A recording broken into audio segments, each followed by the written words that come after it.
بسم الله الرحمن الرحيم الحمد لله حمدا كثيرا طيبا مباركا فيه والصلاة والسلام على رسول الله وعلى آله وصحبه ومن والاه. Salam alaikum wa rahmatullahi wa barakatuhu. Dieu dit dans le Saint-Coran: Yawma la yanfa'u malun wa la banoun illa man atallaha biqalbin salim. Le jour où nos biens et nos proches ne nous seront d'aucune utilité, sauf si on retourne vers Dieu avec un cœur pur et saint. Il est clair et net que Dieu a créé l'être humain pour qu'il vive de manière éternelle. La mort n'est pas une fin en soi. Elle est une nécessité pour passer de l'étape de la vie d'ici-bas, al-hayat ad-dunya, à l'étape de la vie de l'au-delà, l'autre, l'akhira. Ainsi, si l'être humain a eu un début, sachez qu'il n'aura pas de fin. Du moins, pour être plus précis. Le croyant, soumis à Dieu comme il se doit, a eu un début, il n'aura pas de fin.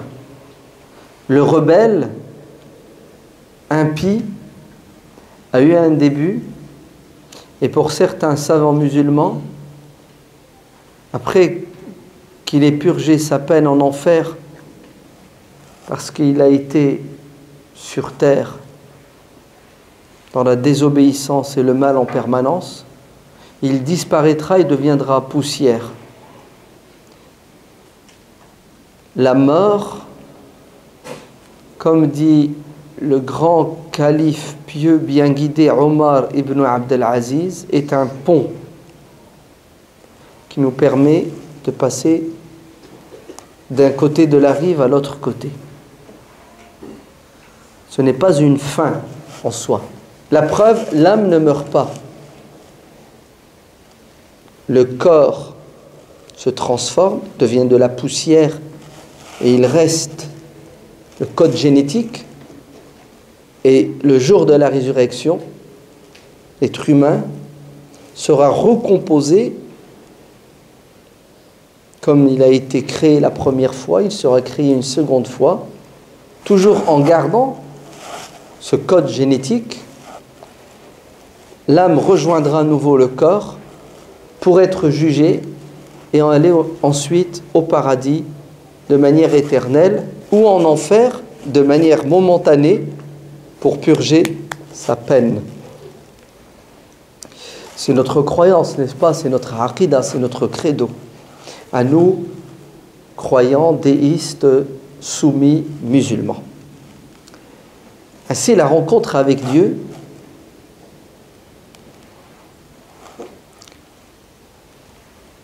c'est une vérité indiscutable. C'est la vérité par excellence. Dieu dit dans le Saint-Coran: Inna lillahi wa inna ilayhi raji'un.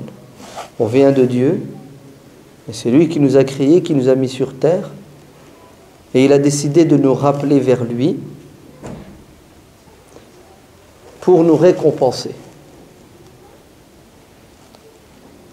Donc s'il y a bien une vérité, c'est celle-ci. C'est qu'on va mourir, pas parce que Dieu veut nous punir. La mort n'est pas une punition. La mort, c'est un mal nécessaire. C'est une souffrance nécessaire. Personne qui cherche à mourir, et le décès et la mort de tout être humain, et en particulier de ceux qu'on aime, ne nous laisse pas insensibles. La mort est une nécessité pour pouvoir retourner vers Dieu et vivre le bonheur éternellement aux côtés de Dieu. Donc, s'il y a bien une vérité pour nous musulmans, c'est quoi? C'est la rencontre de Dieu. وَجَاءَتْ سَكْرَةُ الْمَوْتِ بِالْحَقِّ ذَلِكَ مَا كُنْتَ مِنْهُ تَحِيدٌ. Lorsque la mort viendra prendre l'âme, lorsqu'on mourra, qu'est-ce qu'on regrettera? On regrettera de ne pas avoir assez obéi à Dieu, de ne pas avoir assez de bien. Pourquoi est-ce qu'on regrette au moment de la mort de ne pas avoir œuvré plus dans le droit chemin? Parce qu'à ce moment-là, toutes les vérités dont on parlait sur terre, auxquelles nous croyons, vont devenir non plus des vérités abstraites, mais des vérités concrètes. Ouais. On croit tous en la mort. Mais quand la mort agira, est-ce que ça sera la même croyance? Non, puisque quand tu parles d'un aliment, tu le décris, c'est pas du tout la même chose que lorsque tu le manges. Ouais.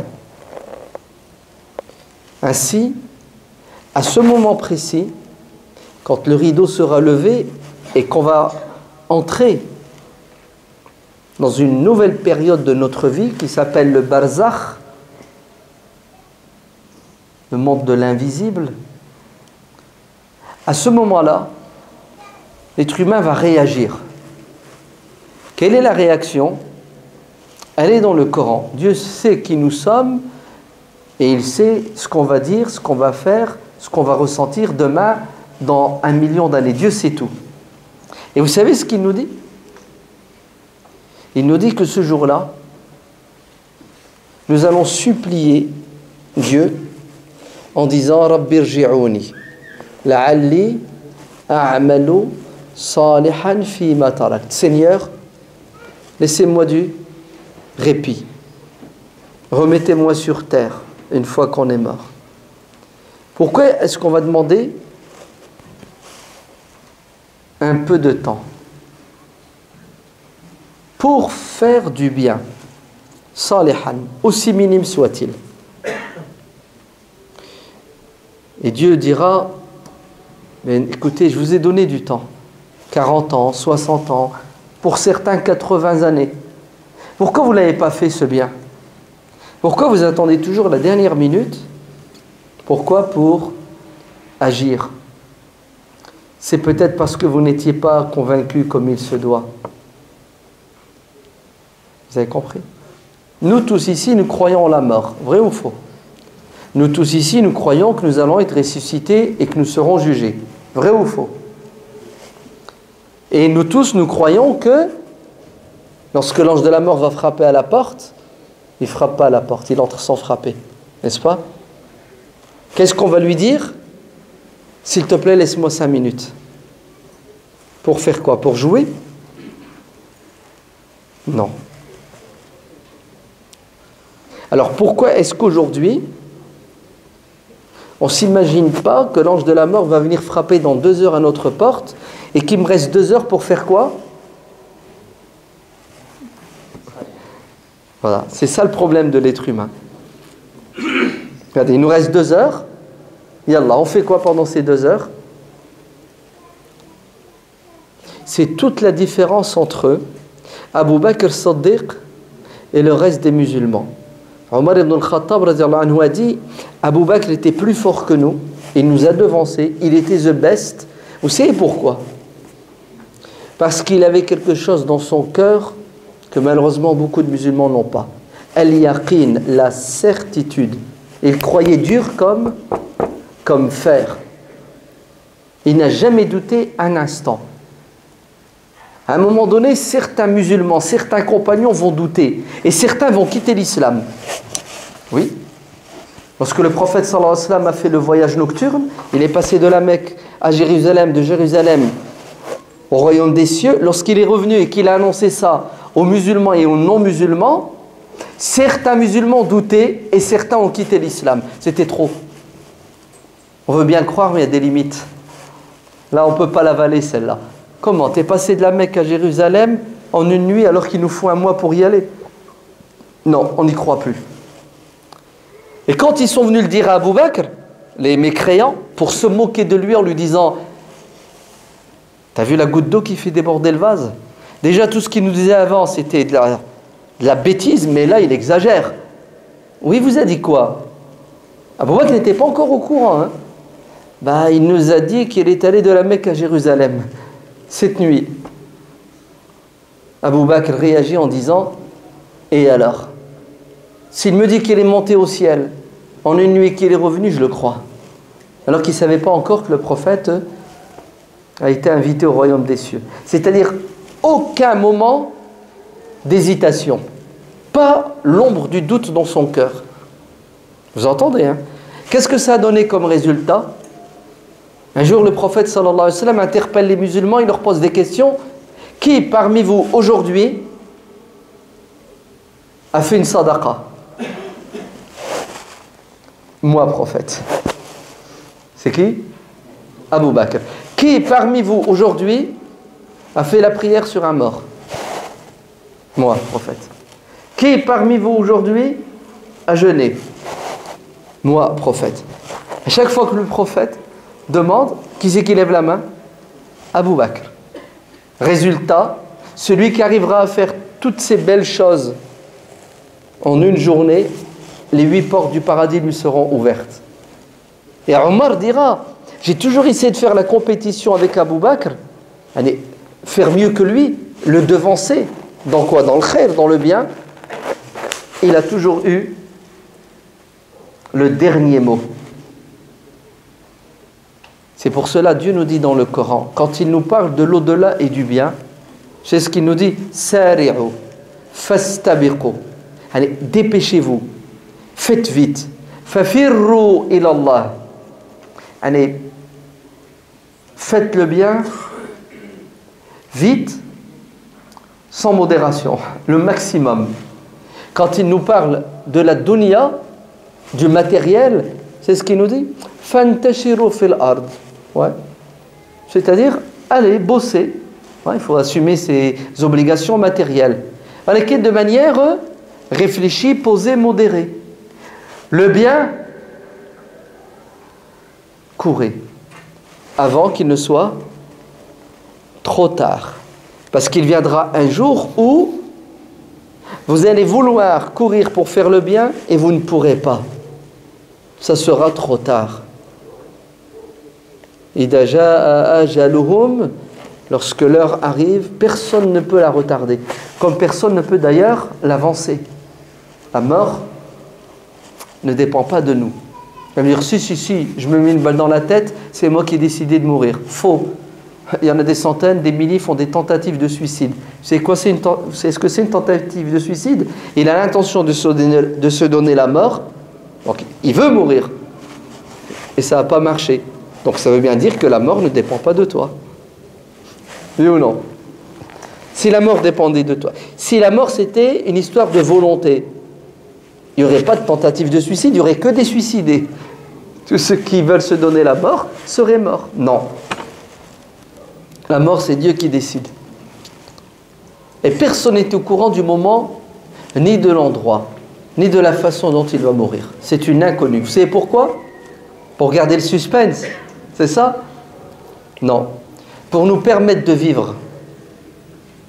Si tu savais que tu allais mourir dans 2 heures, certains meurent crise cardiaque 2 heures avant. C'est une image, hein, c'est ça? Ça va les handicaper, ça va les déstabiliser. Si tu savais que tu allais mourir dans 2 heures, ça t'empêcherait de profiter des 2 heures qui restent, tellement la tristesse va t'anéantir. Mais il y a des exceptions. Vous savez, c'est quoi ces exceptions? Ceux qui savent que la mort n'est pas une punition ni une fin en soi. S'ils savent qu'ils vont mourir dans 2 heures, vous savez ce qu'ils font? Et ils se préparent. Parce qu'ils savent ce qui les attend. Voire même, écoutez bien, certains sont heureux. Oui. Voire même certains attendent la mort avec impatience. Pardon. Certains même courent et cherchent la mort. Sans se donner la mort. Mais pour eux, la mort, c'est un cadeau. Et ce n'est pas une posture psychologique, spirituelle, négative et handicapante. Au contraire, vous savez ce que ça développe chez eux? L'amour de vivre, parce qu'ils apprécient le temps qui leur reste. Ils ne le gaspillent pas. Ils ne passent pas ce temps à faire du mal.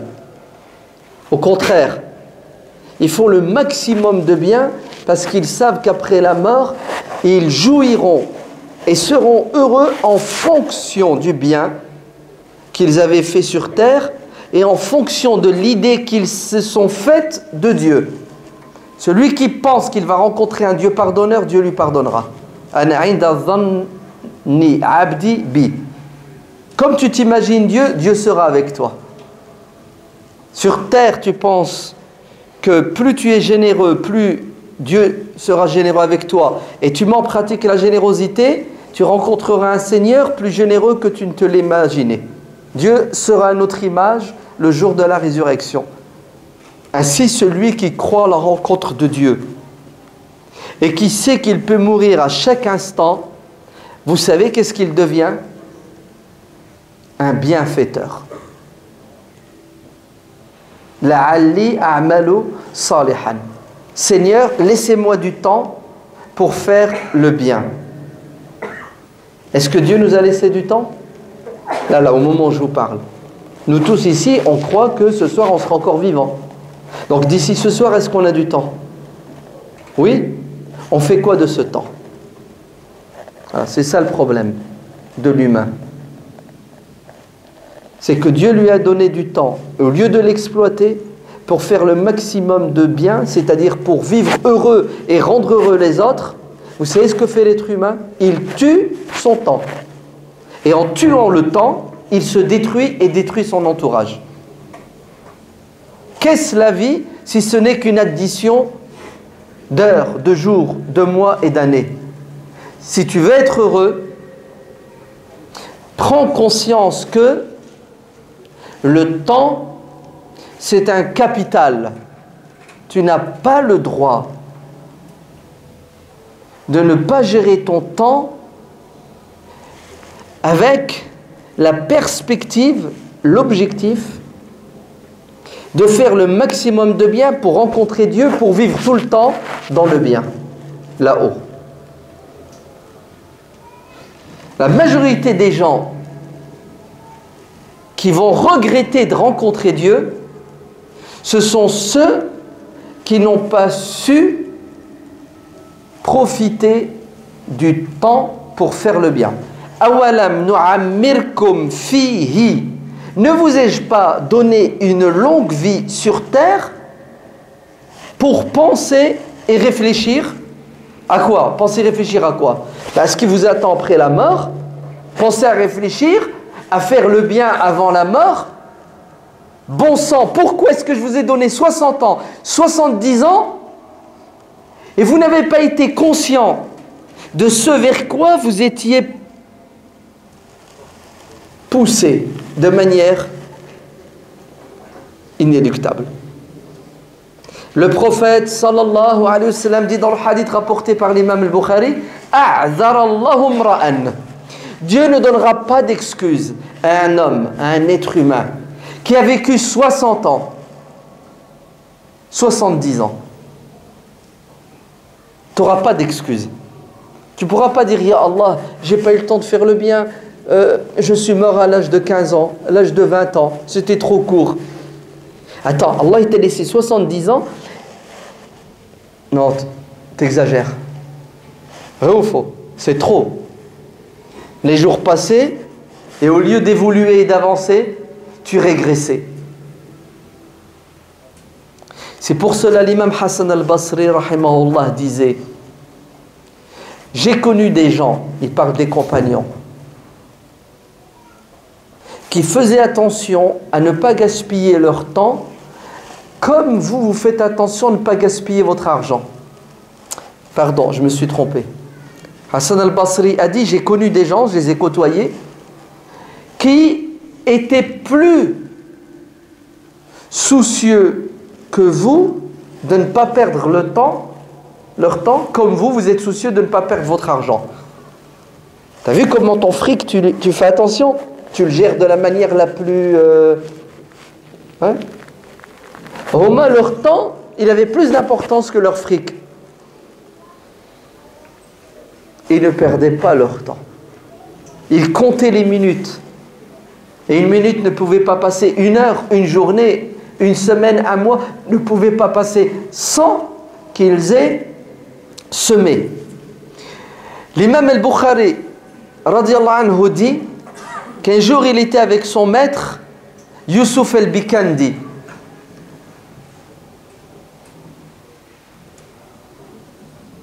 Non, pardon, je me trompe, je reviens en arrière. Yusuf al-Bikandi, qui est un des maîtres de l'imam Bukhari, un jour il était assis et puis il écrivait. Avant ils avaient des plumes, c'est ça? Et à un moment donné, la plume se casse. Donc il est occupé, il est en train d'écrire des hadiths du prophète, alayhi salatu wassalam, la plume se casse. Écoutez bien, entre le temps où la plume se casse et il doit refaire une autre plume, la préparer, je ne sais pas, il y a 1 minute, 2, 3 minutes. Vous savez ce qu'il a fait? Et il s'est mis automatiquement en mode tasbih. Subhanallah, alhamdulillah, Allahu akbar. Subhanallah, alhamdulillah, Allahu akbar. Et il prépare. Il était soucieux de ne pas perdre 2-3 minutes. Et qu'est-ce qu'il a fait pendant ces 2-3 minutes? Il a planté des arbres au paradis. Puisque le prophète sallallahu alayhi wa sallam a dit, j'ai rencontré dans le ciel votre père Ibrahim et il m'a dit que le paradis c'est le top, mais il faut le planter. Ouais, il faut planter des arbres, c'est-à-dire il faut le meubler votre paradis. Et une des façons de meubler le paradis, c'est de dire Subhanallah, alhamdulillah, Allahu akbar. Vous comprenez pourquoi les soufis, ils ont toujours un chapelet? Les soufis, observez-les. Ils ont toujours un tasbih, un chapelet dans leurs mains. Et sans arrêt, Subhanallah, alhamdulillah, Allahu akbar. Subhanallah, alhamdulillah, Allahu akbar. Ouais. Et on nous a bourré le crâne depuis des années. Ouais, le soufisme c'est haram, c'est une bid'a. Le tasbih c'est haram, c'est une bid'a. C'est toi qui est haram et qui est une bid'a. Puisque tu empêches les gens de quoi? De planter des arbres au paradis. Vous entendez?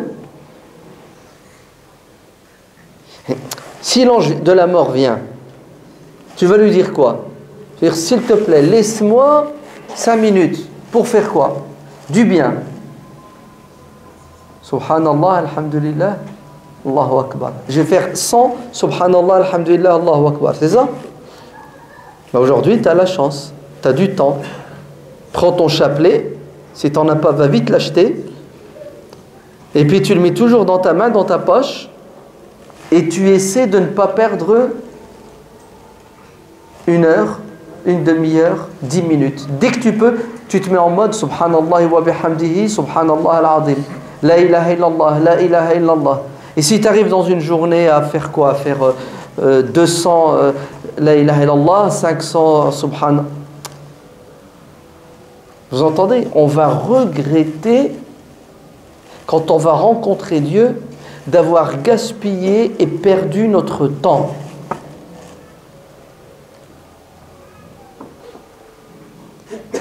Hassan ibn Sinan, rahimahullah, vous savez ce qu'il a dit? Il a dit, si l'ange de la mort venait frapper à ma porte et que je lui ouvrais la porte et qu'il me disait, on y va, hein? Je n'aurais pas besoin de lui dire, s'il te plaît, laisse-moi 10 minutes pour me préparer pour faire du bien. Car je suis au quoi? Au maximum de ma capacité, de ma rentabilité. Je ne peux pas faire plus que ce que je fais. Vous entendez, hein? Je ne peux pas faire plus. Oui. Qui c'est qui est prêt à rencontrer Dieu? Vous savez qui? Celui qui est sincère. Parce que ce qui va sauver les êtres humains le jour de la résurrection, c'est leur sincérité. Car celui qui se trompe, il est quand même récompensé dans notre religion. Vous entendez? Car Dieu ne nous punira pas quand on oublie, quand on se trompe. Tu penses faire bien, dire bien, et dans l'absolu, aux yeux de Dieu, tu t'es trompé, Allah te récompense. Parce que ton intention, c'était de faire le bien. C'est beau, c'est pas beau? Mieux, vous savez quoi? Tu penses faire le bien et tu ne le fais pas, Dieu te récompense comme si tu avais fait le bien. Le prophète sallallahu alayhi wa sallam a dit: cherchez à ressembler à des personnes. Dans un autre hadith, il a dit: 4 personnes auront la récompense identique qu'ils méritent.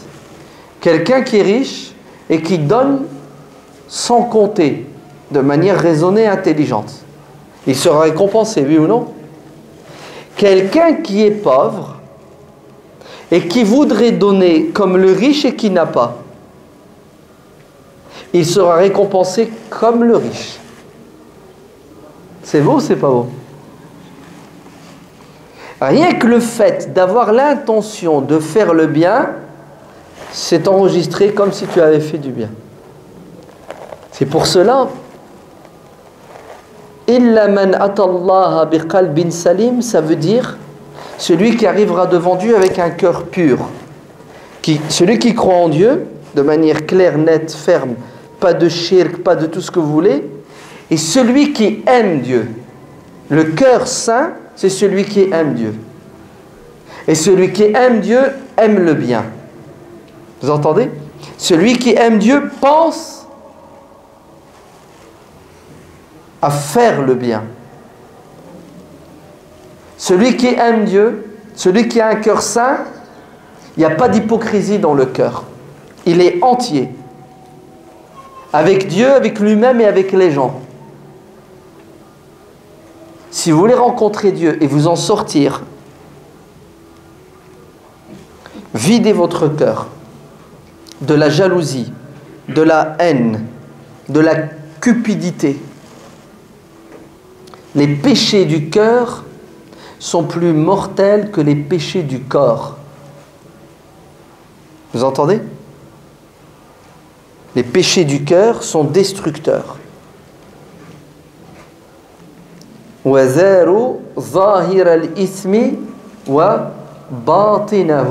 Délaissez les péchés du corps et les péchés du cœur. C'est-à-dire, prenez soin de votre cœur et de votre corps. Et un conseil, ne mettez pas la charrue avant les bœufs. Vous prenez soin de votre corps et vous délaissez votre cœur. D'ailleurs, ça ne vous sauvera pas, puisque le prophète sallallahu alayhi wa sallam dit dans le hadith rapporté par l'imam Muslim d'après Abu Huraira, Dieu ne regarde ni vos visages, ni vos vêtements, il regarde quoi en premier? Vos cœurs. Tu es sincère? Tu es bon?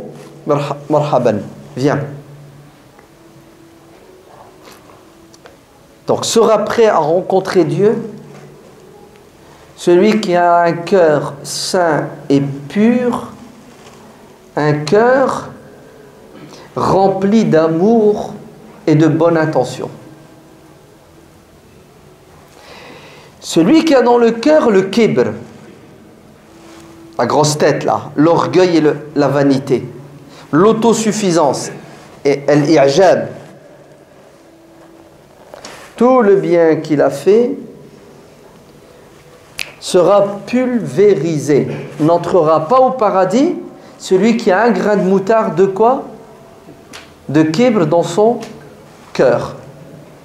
C'est-à-dire tu viens, tu arrives devant Dieu, tu es content, Et tu sors ton livre que tu as reçu, tu dis Allah, regarde, j'ai fait 15 umrah, 3 hajj, c'est ça? Tu commences à mettre en évidence des actes d'adoration. Dieu va dire, attends, calme-toi. Tu as du kibr dans le cœur. Mettez-le d'abord en enfer. Ouais. C'est terrible, hein? Vous savez ce que c'est le kibr? La grosse tête. C'est le fait de refuser d'accepter la vérité, même lorsqu'elle sort de la bouche d'un enfant ou d'un ignorant. C'est ça le kibr. Quelqu'un te fait une remarque, à raison, pas à tort, et tu n'acceptes pas, tu deviens rouge, tu as la haine, tu t'emportes, tu cries, tu hurles, tu t'entêtes. C'est ça le kibr. Et oui, c'est pas porter un vêtement qui descend dessous de la cheville. C'est pas vrai. Ça c'était avant chez certains Arabes. La manière de crâner, c'était de porter des vêtements longs qui traînent. Mais aujourd'hui, c'est pas ça. Hein. Aujourd'hui, le kibr, c'est tu rentres chez toi, ta femme, elle te fait une remarque, tu l'acceptes pas. Pourquoi? Parce que, attends, je vais quand même pas perdre la face devant ma meuf. Ça va pas, non. J'ai toujours le dernier mot et j'ai toujours raison. Ana rabbukumul a'la. C'est moi, Dieu, le Seigneur, qui sait tout. Oh là là.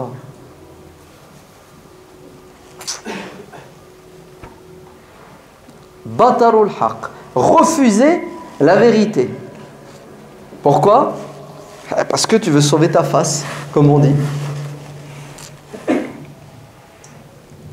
Dieu n'aime pas le mutakabbirun. Dieu n'aime pas ceux qui crânent, ceux qui sont orgueilleux. D'ailleurs, celui qui sur terre se la jouait, pensait qu'il était tout fort, tout puissant, sera ressuscité et Dieu lui donnera le corps, la forme de quoi? D'une fourmi. Une fourmi.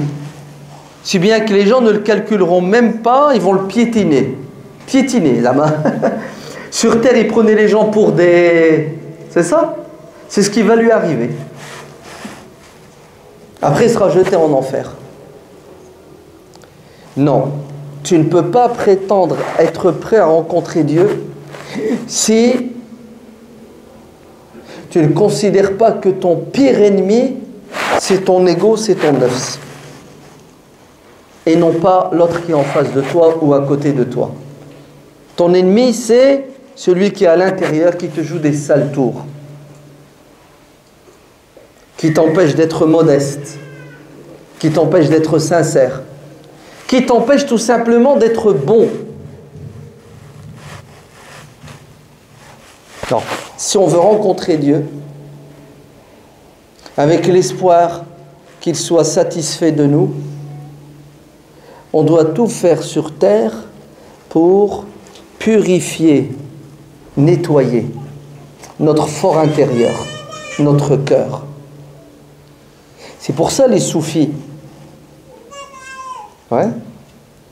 tout leur travail tournait autour de la tazkiya, la purification des cœurs.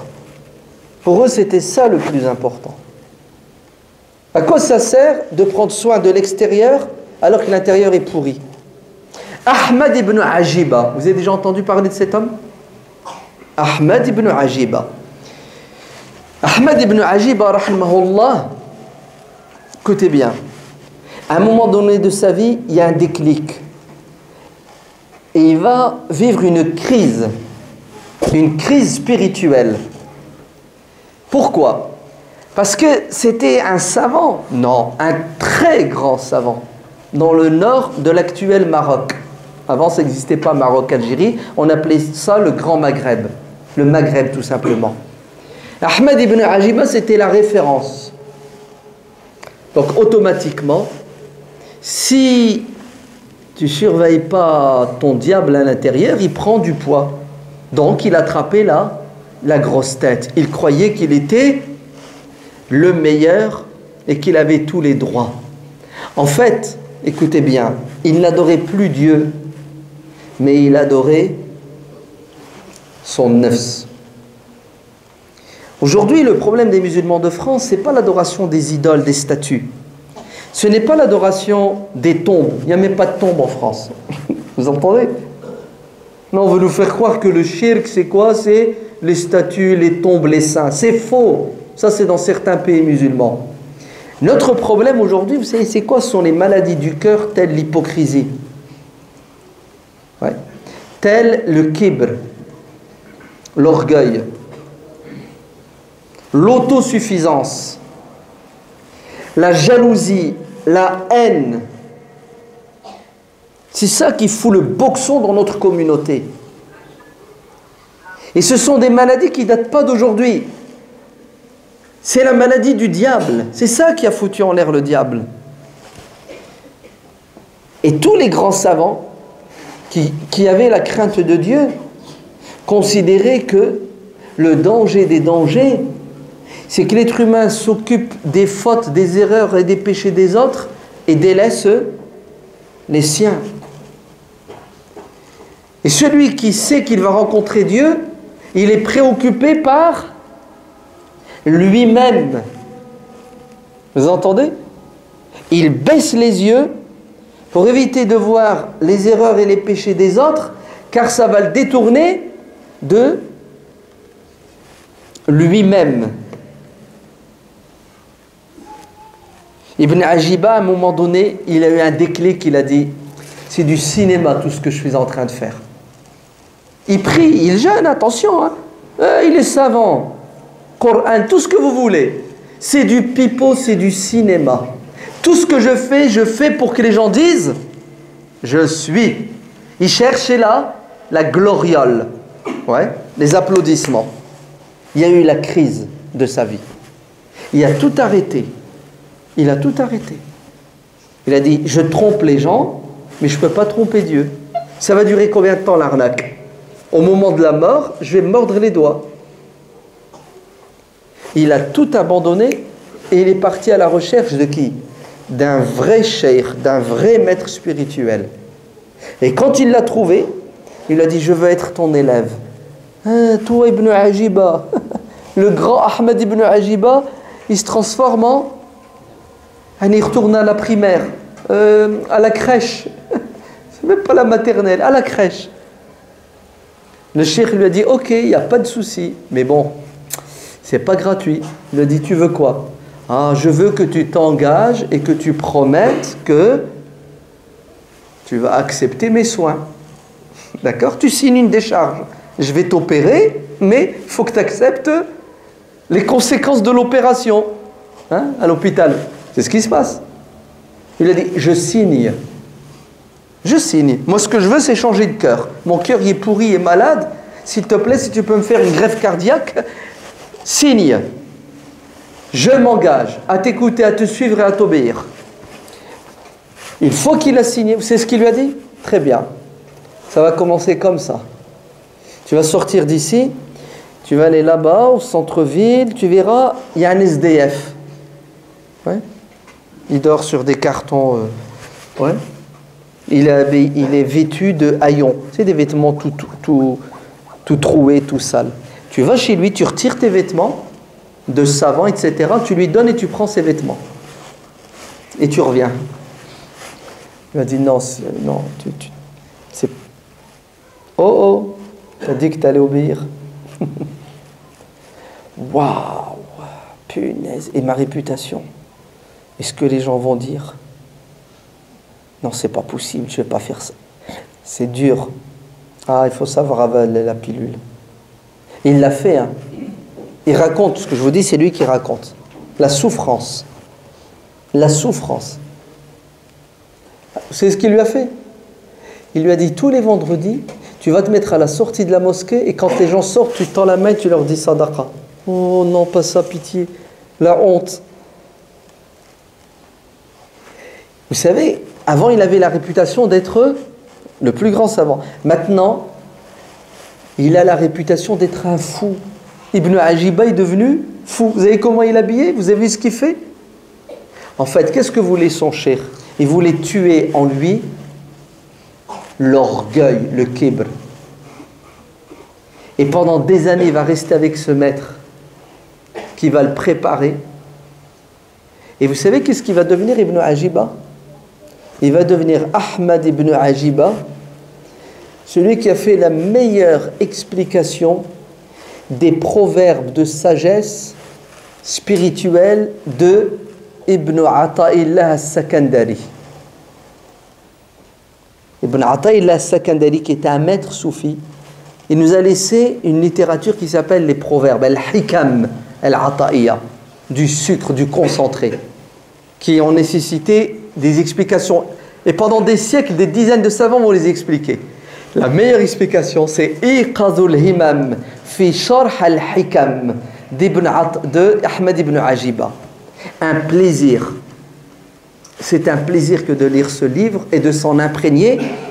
C'est du soufisme en profondeur qui va et qui rentre dans les cœurs des croyants et qui met le doigt sur les maladies qui font mal dans le cœur, qui tuent les gens. Et subhanallah, quelques siècles avant, le grand Abu Hamid, Muhammad ibn Muhammad al-Tusi al-Ghazali, va vivre la même chose. Lui, il va carrément faire une dépression. Et il va se retirer pendant des années à Jérusalem. Pourquoi? Pour se remettre en question, pour purifier son cœur. Et après des années, il va revenir. Et ce n'est plus la même personne, et il va nous laisser un livre que je vous recommande. Il est trop beau, ce livre. D'ailleurs, celui qui ne l'a pas, il lui manque... Ihya'u Ulumuddin, la revivification des sciences de la religion. Et n'écoutez pas ceux qui vous diront A'udhu billah, c'est un livre soufi, il y a des hadiths faux et da'if dedans. C'est un livre soufi. Oui, effectivement, c'est le vrai soufisme. Oui, il y a des hadiths faibles, des hadiths faux, et alors on les enlève et on garde le reste qui est bon. Sinon, vous jetez tous les livres de hadiths. Dans tous les livres de hadith, vous avez des hadiths qui sont faux et qui sont faibles. On ne va quand même pas les mettre à la poubelle, non? Et là, tu lis un livre, tu écoutes un cheikh qui te dit « Viens ici. Tu veux rencontrer Dieu? Occupe-toi de ton cœur.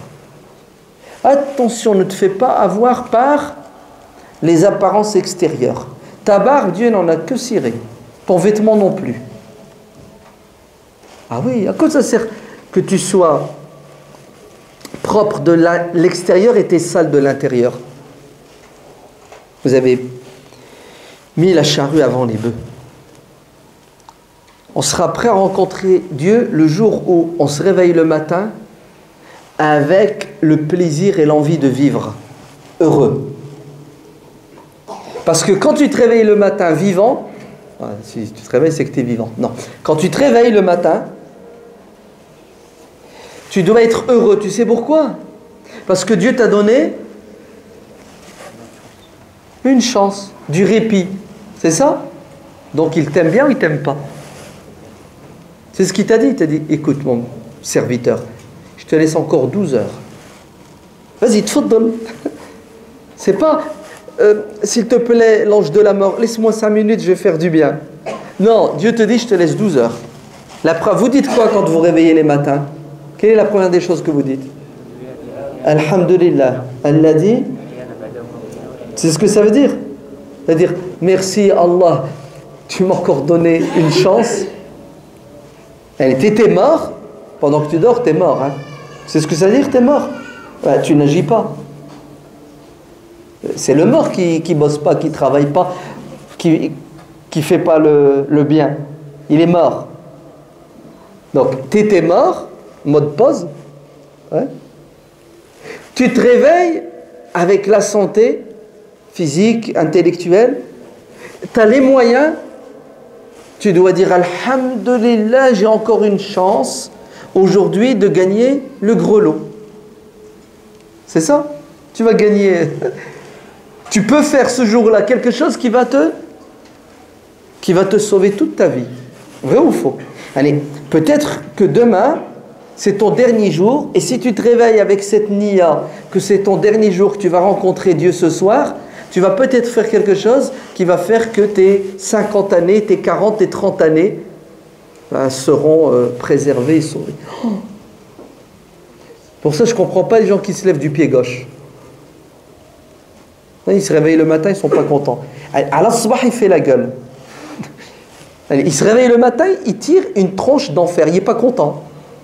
Attends, pourquoi tu n'es pas content? Pourquoi tu fais la gueule, subhanallah? Non mais c'est vrai, les musulmans, ils ont un gros problème avec la vie. Ils croient que la vie d'ici-bas, c'est une punition, c'est l'enfer. Ils aiment bien le hadith rapporté par Al-Bukhari. Ad-dunya sijnu al-mu'min. La vie d'ici-bas, c'est une prison pour le... C'est ça? Pour le croyant. Donc quand tu es en prison, tu fais quoi? Tu pleures, tu es triste. Tu rêves que d'une chose, c'est de sortir. Vous avez mal compris le hadith. Vous l'avez mal compris. Le hadith signifie que la vie d'ici-bas comparée à celle de l'au-delà, c'est la vie de quelqu'un qui est en prison, qui souffre, et quelqu'un qui est à l'extérieur et qui jouit. Ça veut dire que l'au-delà est meilleur que la vie d'ici-bas. Mais vous ne pourrez pas être heureux là-haut si vous n'êtes pas heureux ici. Vous avez compris? Et comment faire pour être heureux ici? Comment faire pour être heureux sur terre? Vous savez comment faire? Vous vous réveillez le matin en disant Alhamdulillah, Allah il m'a encore donné une super chance pour faire le bien. Waf'alul khayra la'allakum tuflihun. Faites le bien si vous voulez réussir. Si vous voulez réussir sur terre et dans l'au-delà et rencontrer Dieu avec le sourire, vous devez faire quoi? Le bien. Sinon vous êtes cuit, vous êtes mort. Vous allez rencontrer Dieu et Dieu va vous dire Hey foule, dans le hadith dans Muslim, viens mon serviteur, ne t'ai-je pas donné la santé? Naam ya Allah. Ne t'ai-je pas donné une famille? Oui Allah. Ne t'ai-je pas donné une voiture? Ne t'ai-je... La liste des bienfaits que personne ne peut nier. Et la dernière question qui tue, tu pensais que tu allais me rencontrer aujourd'hui? Non ya Allah, je t'ai pas calculé, je t'ai oublié, j'ai fait ce que je voulais avec tout ce que tu m'as donné. Oh là là là là là là là, t'as eu tout faux. Emmenez-le en enfer. On se réveille le matin et on n'est pas conscient que le fait de se réveiller, c'est un cadeau divin. Pourquoi tu craches dans la soupe? Pourquoi Allah t'a donné et t'es pas content? Et pourquoi Dieu t'a donné quelque chose de bien, de beau, de bon, et tu le casses? C'est comme un enfant. Tu vas, tu lui ramènes un jouet, tu as mis 400 €, tu lui donnes, il le casse sur place. Vous faites quoi? Vous avez les nerfs ou vous n'avez pas les nerfs? Non, quand même. Ouais. Et vous savez ce que vous lui dites? T'en auras plus. Oui ou non? Ton gosse. Tout de suite, tu lui dis, c'est fini. Je t'en rachèterai pas un autre. Vrai ou faux? Voilà, c'est exactement ça. Allah, il t'a donné, il t'a donné, il t'a donné. Tu arrives devant lui, tu dis, Allah, Wallah, je t'ai pas calculé. Ou plutôt, j'ai remercié le voisin d'à côté. L'autre qui t'a rien donné. Dieu te dira, regardez ce que Dieu va nous dire le jour de la résurrection, dans le hadith rapporté par l'imam Muslim. Écoutez bien, viens ici. J'avais faim. Pourquoi tu ne m'as pas donné à manger? Et toi, tu vas être choqué. Tu vas dire, Allah, toi, tu as faim. Tu ne peux pas avoir faim. Tu ne manges pas. Tu es le maître de l'univers. Non, ya Allah, je ne comprends pas. Tu sais ce que Dieu va te dire? Un tel avait faim. Tu étais au courant. Tu avais les moyens, tu ne lui as pas donné. Si tu lui avais donné à manger, tu trouverais aujourd'hui à manger. Tu as faim là aujourd'hui. Hein? Tu es ressuscité, tu as faim, tu as soif, tu as froid. Tu cherches la paix, tu veux aller au paradis. Mais tu crois que le paradis est gratuit? Ah, ouais, ton paradis, il est sur terre. Il est là, là, là, sur terre, maintenant. Tu veux ton paradis? Achète le billet. Ah oui.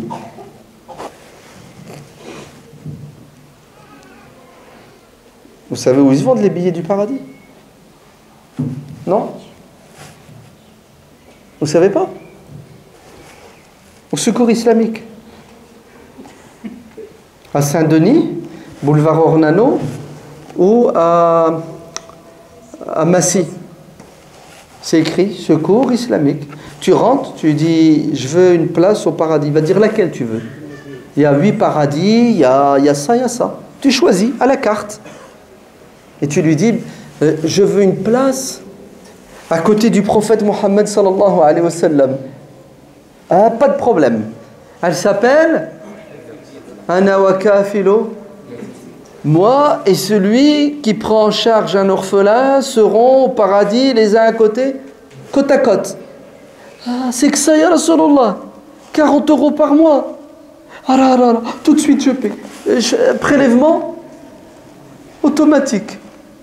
Et tu repars chez toi, et tu es content, tu fais des bons, tu fais une fête, tu invites tous les voisins. Qu'est-ce que tu as? Pourquoi tu es content? Ben, j'ai acheté ma place au paradis. Et tu déconnes. T'as fumé. Comment t'as fait pour acheter ta place? Et tu les emmènes, où ça? Au Secours islamique. Et eux aussi, ils achètent leur. En fait, si t'en ramènes 5, qu'ils achètent leur place, ça te fera combien de places, toi? 6 places. T'as acheté 6 places. C'est pas normal qu'on ait 10 millions de musulmans en France. Pardon, excusez-moi, je me suis trompé. Je n'ai pas les chiffres. 1 million, ça va 1 million? Ouais. Non, mais 1 million. Normalement, nous, musulmans français, on devrait parrainer 1 million d'or, feu, lin. Vrai ou faux? Puisque Dieu le dit dans le Coran. فَأَمَّا الْيَتِيمَ فَلَا وَلَا يَحُضُّ عَلَى طَعَامِ. Vous avez vu tous les versets qui parlent de l'orphelin, l'orphelin, l'orphelin? Oui ou non? Le hadith que je viens de citer. Normalement, la France, les Français musulmans devraient à eux seuls s'occuper de qui? d'1 million d'orphelins. Il faut que j'arrête de parler. Non, je vais arrêter parce que...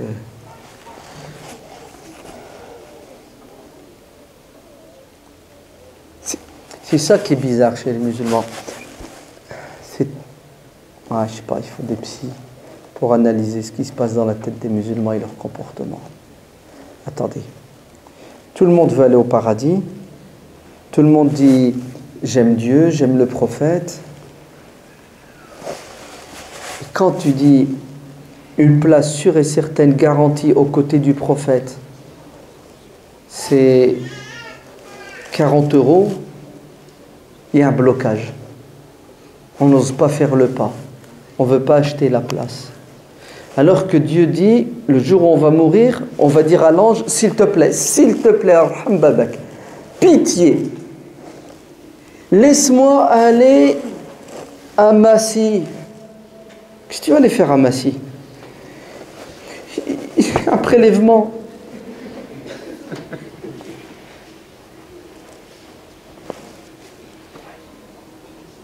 Là, c'est un problème. Hein.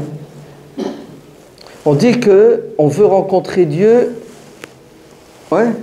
Non? Voilà, dès qu'il s'agit de mettre la main à la pâte pour que la rencontre de Dieu se passe bien, il y a un problème. J'avais faim, tu ne m'as pas donné à manger. J'avais soif, tu ne m'as pas donné à boire. J'étais malade, tu ne m'as pas donné les médicaments. J'avais froid, tu ne m'as pas donné les vêtements. Si tu avais donné à manger, si tu avais donné à boire, si tu avais soigné, si tu avais fait, tu trouverais aujourd'hui la récompense. Prenez-le, mettez-le. Il fait peur ce hadith ou il ne fait pas peur? Il fait peur, hein? Juste une parenthèse. Hein. Heureusement qu'il ne faut pas prendre à la lettre. tous les versets du Coran et tous les hadiths. Vous êtes d'accord, hein? Si vous prenez à la lettre ce hadith, Dieu dit j'avais faim, ça veut dire que Dieu a faim. Oui, oui, Dieu a faim, mais il a faim d'une faim qui ne ressemble pas à notre faim. Seul Dieu sait c'est quoi cette faim-là. A'oudou billah. J'ai soif. Oui, oui, oui. Dieu a dit qu'il a soif, donc il a soif. Il a soif d'une soif particulière qui est propre à sa grandeur. Oh, mon Dieu, le littéralisme, une catastrophe. Dieu était malade. Tu n'es pas habillé. Mais c'est une image, vous avez compris? C'est un scénario pour qu'on réagisse. C'est clair, oui ou non?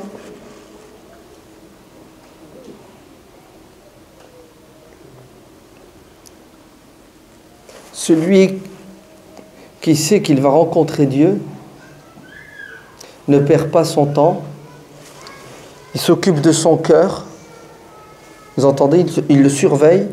Et troisièmement, il se dépêche à faire le bien, et pas n'importe quel bien, le meilleur parmi le bien, l'excellence. Il tape dans le mille. Il cherche l'action qui va rapporter le plus. Je vais m'arrêter ici, parce que c'est pas parler uniquement qu'il faut, c'est parler, penser et agir. Allah barik fikoum. Le Ramadan approche. Il y a des gens le soir, à l'heure du Maghrib, ils n'ont pas à manger. Alors que nous, le soir, à l'heure du Maghrib, il y a tellement à manger qu'on ne sait plus quoi manger. On ne sait pas par quoi commencer. Vous entendez? Il y a tellement à manger qu'un tiers de la nourriture pendant le Ramadan finit à la poubelle. C'est du gaspillage. Et après, on parle de quoi? On aime Dieu et le prophète. Wallahi, la table du Ramadan prouve le contraire. Le Ramadan approche et vous allez voir à 1h du matin, les musulmans vont sortir de la mosquée, foutre le boxon dans la rue et déranger les voisins. Et qaleka, moi j'aime Dieu, j'aime le prophète, j'ai prié la nuit, j'ai fait tarawih. Et vous allez voir comment les voisins vont maudire l'islam, les musulmans et le Ramadan. Et on ne sait pas que le jour de la résurrection, ces voisins-là vont déposer plainte contre nous au tribunal divin et que Dieu sera sans pitié. Et ne me dites pas que ouais, la prière c'est important. Oui, la prière est importante. Et le respect du voisin, c'est pas important? C'est pas important le respect du voisin? Dites-moi. Non, c'est pas vrai. C'est pas important pour les musulmans le respect du voisin. La preuve, tu es prêt, le vendredi, à venir, tu trouves pas de place et tu te gares devant la porte de garage pour ne pas rater Al-Jumu'ah. Donc, qui c'est qui est le plus important? La prière ou le voisin? Non, dans la tête des musulmans, c'est la prière. Ouais. Allez, je vais rater le Jumu'ah. Ben, ils préfèrent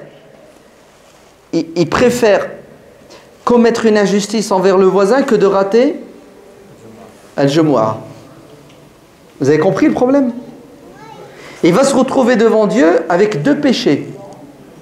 Il a désobéi à Dieu, il a fait du mal au voisin. Alors que s'il rate le Jumu'ah, il va se retrouver devant Dieu avec un péché. Il n'a pas fait le Jumu'ah. Oui ou non? Un péché. Tu es venu, tu cherches à stationner, tu ne trouves pas, tu t'éloignes, tu stationnes à 2 km, tu viens à pied, la prière est terminée, tu as fait un péché? Mais non, tu n'as pas fait de péché. Vous avez compris le problème où il est chez les musulmans? Ils croient que rencontrer Dieu en ayant commis des injustices envers les créatures de Dieu, c'est pas trop grave, c'est pas méchant. Ouais, j'ai fait la prière, c'est bon. Rencontrer Dieu, avec tout sauf des injustices. Parce que le jour de la résurrection, يَوْمَ نَضَعُ الْمَوَازِنَ الْقِسْطِ فَلَا تُظْلَمُ نَفْسٌ شَيْئًا وَإِنْ كَانَ مِثْقَلُ. C'est incroyable comment le Coran insiste sur la balance, la pesée, et va dans l'infiniment petit. Ce que certains considèrent comme « Oh, c'est pas grave, c'est rien, j'ai pas fait de mal ». Aux yeux de Dieu, la balance, c'est pas une balance électronique. C'est même les mauvaises pensées, dans certains cas de figure, seront pesées. La haine, c'est pas physique, elle aura un poids. La jalousie, elle aura un poids. Donc Allah yabarak fikoum, on se bat Inch'Allah, pourquoi? Pour rencontrer Dieu avec un cœur pur, sans injustice.